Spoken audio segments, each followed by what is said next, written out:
Assalamualaikum warahmatullahi wabarakatuh.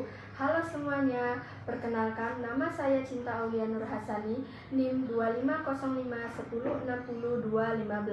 Pada video ini saya akan memaparkan materi tentang Pancasila sebagai paradigma dalam berbagai bidang kehidupan. Selamat menyaksikan. Paradigma berarti cara pandang atau kerangka berpikir. Jadi, Pancasila sebagai paradigma artinya Pancasila menjadi dasar dan arah dalam bertindak, bersikap, dan mengambil keputusan dalam kehidupan berbangsa dan bernegara. Pancasila sebagai paradigma reformasi. Reformasi adalah proses perubahan besar yang dilakukan untuk memperbaiki sistem pemerintahan, politik, ekonomi, hukum, dan aspek sosial lainnya. Dalam proses reformasi, Pancasila berfungsi sebagai paradigma, yaitu sebagai landasan moral, nilai, dan arah perubahan agar reformasi berjalan sesuai dengan karakter bangsa Indonesia. Pancasila menjadi paradigma agar perubahan yang dilakukan tetap menjaga: 1.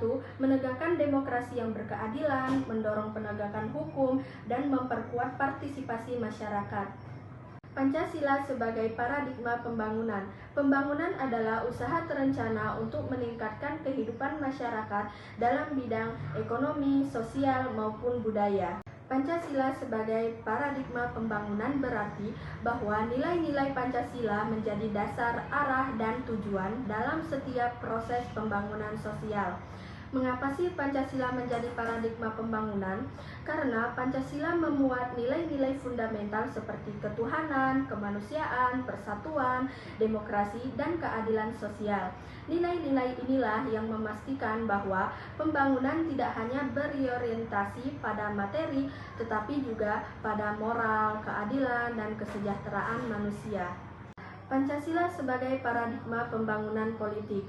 Dalam pembangunan politik, Pancasila mengarahkan agar sistem pemerintahan bersifat demokratis dan berkeadaban. Contohnya, 1. Demokrasi berdasarkan musyawarah. Yang kedua, sistem politik yang mengutamakan persatuan. Dan yang ketiga, stabilitas politik tanpa mengurangi kebebasan. Pancasila sebagai paradigma pembangunan sosial budaya. Dalam bidang sosial budaya, pembangunan harus menjaga nilai kemanusiaan, persatuan, dan toleransi. Contohnya, 1. Pelestarian budaya nasional. Yang kedua, menghargai keragaman. Yang ketiga, penguatan gotong royong. Dan yang keempat, pembentukan masyarakat bermoral. Jadi, kesimpulannya adalah Pancasila sebagai dasar dan ideologi negara Republik Indonesia memegang sentral dalam memberikan arah dan landasan bagi berbagai aspek kehidupan berbangsa dan bernegara, termasuk reformasi, pembangunan, politik, dan budaya.